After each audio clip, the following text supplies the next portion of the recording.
dakika 10 modong kar kada na winja ne wach kawuok kuom Dr. Gio Makouma mar mondo mi okonwa ne bende kotenore kod wach mar jiwo jopuonjre mar mondo mi okawgi. Nitiere iwacho ni jonyuol ma live their dreams kokalo kuom nyithindgi. Nok abedo daktari, kora dana bede gi nyathi ma daktari. To nyathi wiye en mar bedo event organizer. Ok awach ni wije go pogore, tinya bedo gi rieko mamako gi duto. Iwacho ni ama nyathino bede jafwambo. To nyathini kata wuoyo ok onyago mbaka gi ng'ama nie bathe. Otime yo machal nade. Jonyuol ponono ema miyo nyithindo stress kod pressure ma ok nyalre nikech nyithindo moko bende ok oyudo career guidance cha madwarore yo makare. Kaka kawuono gineno chenro en osekono nyare ni nyara adani bed daktari. Grade mano yudo sawa ni kare to nyathini chunye oluoro kata remo. Ok odak kata neno ini chuno ni obed daktari. Wayo dakteche ok awach ni madhi ng'anyo kata dwaro ratechgi to moluoro remo makata ok nyaka chuoyo sindan. Dr. Gio, role mar janyuol kata jogo ma tayo nyithindo e yiero kos. Gima paro mokwongo en ni nyathi madwa chako somo mondo ebe wach gimodwaro. So ka parents gidwa konyogi, but they also should be at the center mar this conversation. Manyiso niya, ipenje gimodwaro, an apani janyuol be nyalo influence nyathi, ok nochunego. Owacho ne ni temane ma kochakre kapod tin. An gi nyathi moro ma jahiga 10 sani. Nyathini asebedo ka puonje wach mag technology kapod ojahigni 5 nyaka sani. Sani onyalo ndiko applications, onyalo loso website. To ok ochuno ni mane gima obiro somo. Ken gi interest at some point, obiro dhi kaw that, obiro dhi go mbele. Kopo ni onge interest, obiro weyo.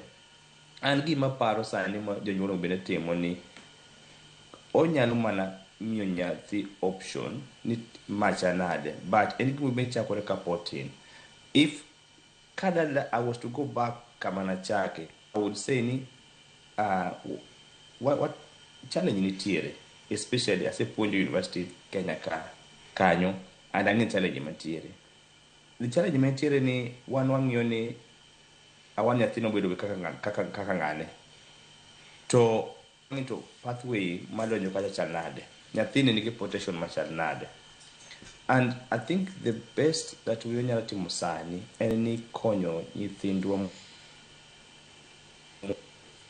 And that's I think emomiyo kama TVET koro bire nikech maloka university ka it's more of academic theoretical knowledge. En ni ok ochiw ne nyithindo chance mabedo gi skill, especially nyathi ma ok obedo gifted, moko yudo A kata moko kalo kabisa.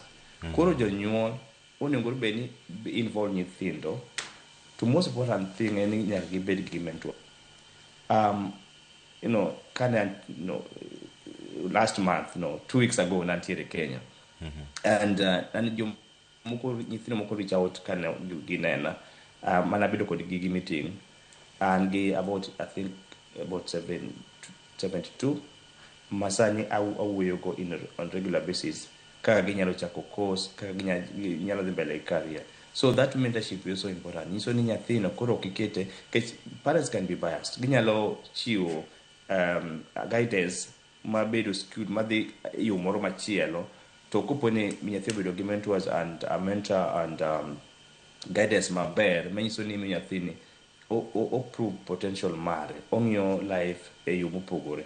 Koro en gima temo wacho ni parents oket nyithindo e decision mar kata advice margi, to ka ginyalo manyo ng'at moro manyalo wuoyo kodgi. Nitie gik ma ntiere mang'ini offer the services ma people nyalo konyogi in their pathway to yudo gima gidwaro. Koro mano apani nyalo miyo nyithindo bedo gi gimoro ma gitimo out of passion, ok nochungi go, nikech most of the time ko chungi godo to gibiro timo, gitieko kasto kelo ni certificate mama setieko, koro watim gima chal. Koro is a wasted chance. Kamano. Erokamano.